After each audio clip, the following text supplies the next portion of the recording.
All right, here's a fun project. 1995 Harley-Davidson Bad Boy. They made a Bad Boy from 1995 to 1997. Basically a Softail custom with a black Springer front end. Everything was blacked out on it. It came with scallops. Someone's repainted this. I don't know if you would just call this distasteful or horrible or what. Crazy thing about it is the quality of the paint job is really good, but it's just pretty distasteful. So got some long Python pipes on it. I'm gonna take those off and change those. It's already lowered in the back. I'm gonna lower the front, possibly gonna change the front wheel, change the gas tanks, change the handlebars, change the seat. I'll walk you through the steps I'm gonna do to make this thing a pretty cool little Softail that me and Aaron can ride around. All right, gotta get these pipes off. I've got this Cobra 2-in-1 collector exhaust that I really like for the bike. It's kind of like a short Thunder header or Super Trap 2-in-1, but it's made for a twin cam. I've got the rear connected and I like the upsweep angle of the exhaust collector. When you come down to the front pipe header is connecting to the head at the right angle. I'm gonna have to go ahead and re-bend this, but it's pretty close. It's a little long. Obviously the exhaust ports are at different spots on a twin cam. So, oh, there's Macy. Macy. She's helped me out. I'm gonna go ahead and re-bend this pipe and get this thing to fit up on here. One of the issues I have with bending this pipe is there's a heat shield that goes over it. I gotta be careful where I bend the pipe, because if I bend it in the wrong spot, the heat shield won't fit the pipe and then it's gonna look really funny on the bike. So we have to open it of the header up in the spigot there. And you can see I really just kind of need to bend it right down here at the bottom where it goes into the collector. I'm gonna take it over to my tubing bender and bend it there.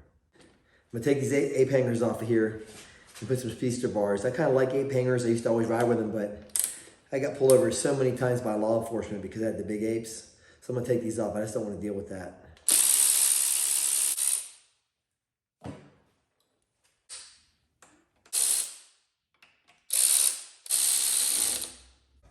I'll go ahead and pull these distasteful tanks off. I got to hook up all the wires for the handlebars. Redone all the cables, all the gang plugs for the handlebars. And then I'll connect behind the tanks. So I'm gonna pull the tanks off, connect everything, make sure it all works right and runs. Then I'll put a different set of tanks on that I got for this and make it look a lot better. I got all the gang plugs plugged back in beneath the gas tanks. Turn the switch on, headlight works high-low. Starter button works. I got a pretty clean set of original Harley-Davidson tanks off a 98 Heritage Springer to put on this. Since it doesn't, the tanks that were on the bike were the original Bad Boy tanks, but somebody put that paint job over top of them. I'm gonna try and strip them down later and see if the original paint's underneath of them, but in the meantime, I'm gonna put these on. They run these, they got a really great look. They make the bike look a lot better than that horrible yellow, orange, red, and black did.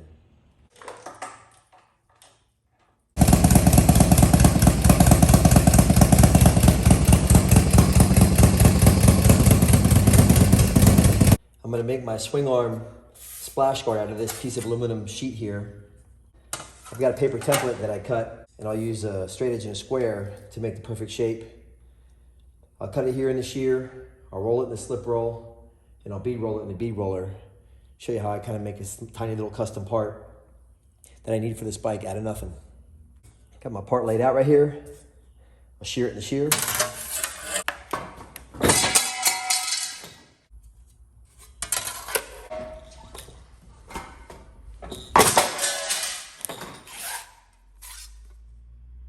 Next, I'm going to roll my part in the slip roll from Woodward Fab.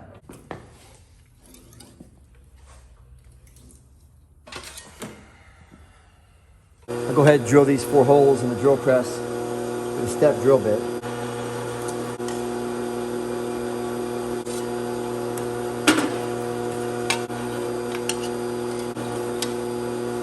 I'll knock these sharp corners off with this throatless shear from Woodward Fab.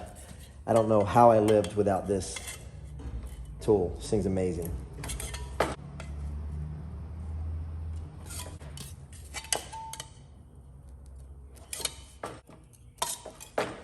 Here's my Softail Swingarm splash panel. I've drawn a little shape here that I'm going to run through the bead roller with a Sharpie. This isn't an exact science. This is like kind of an art. A lot of it's learned from experience, but I'll put it here in the Woodward Fab bead roller. We'll see how this works. I put the part in, I center my line that I drew with the Sharpie in the center of the dies. And I just go ahead and roll one first slight bead roll with a little bit of pressure on the wheels.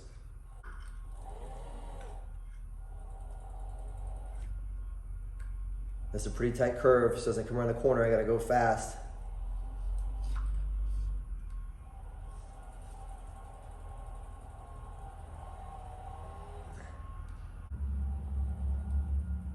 There's my first run. I tighten the wheel down some and I'm gonna come around and do it again. As the dies start to make an impression on the part will start to guide itself and I won't have to steer it so much. Right now it's still me steering it quite a bit,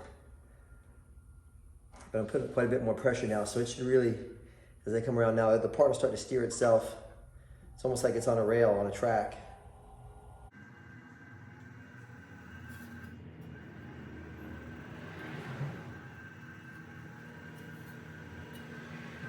I rolled this part in a slip roll, and as I roll it through the bead roller, it wants to flatten it out, so I have to kind of pull up on it and allow it to maintain its arch. So when you bead roll something, the main purpose to do it is to add strength, but it can be purely ornamental too. Like this part doesn't need to be strong, so I'm just really doing this for an ornamental touch.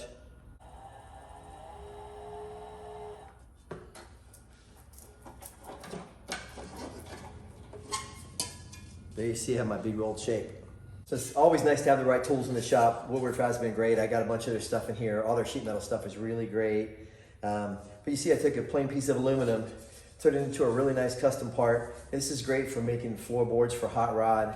When I make a gas tank with a flat bottom, I bead roll the bottom. It makes it a lot stronger so it doesn't try and warp.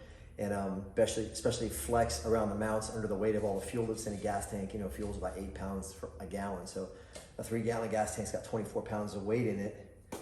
You know, bead roll in the bottom allows me to strengthen the aluminum that I use to make the tank so that it doesn't want to crack around the mount. So just a really cool little piece you can make. You know, I never was taught how to use this piece of equipment. I had a hand crank one for a long time from Woodward, and I used it, and I got to the point where I knew it would be so much easier just to use a power one, so I got the power one from them. And it's just a really great piece of equipment. It allows you to do really cool stuff and fun few minutes in the shop.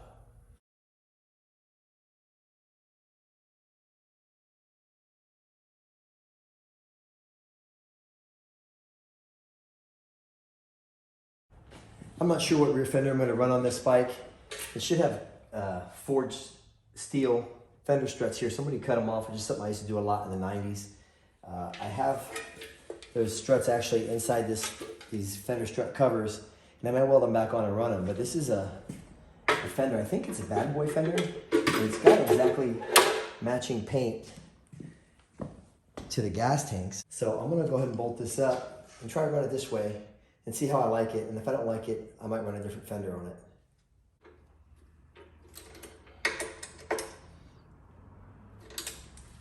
Rear fender's on. The last thing to do is put the seat on, really.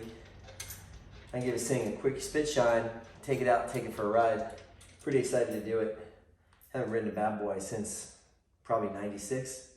So it's been a long time, and you know, looking forward to having something to ride back and forth to work every day. Me and Aaron can jump on it. We got somebody to watch the girls and go have some fun.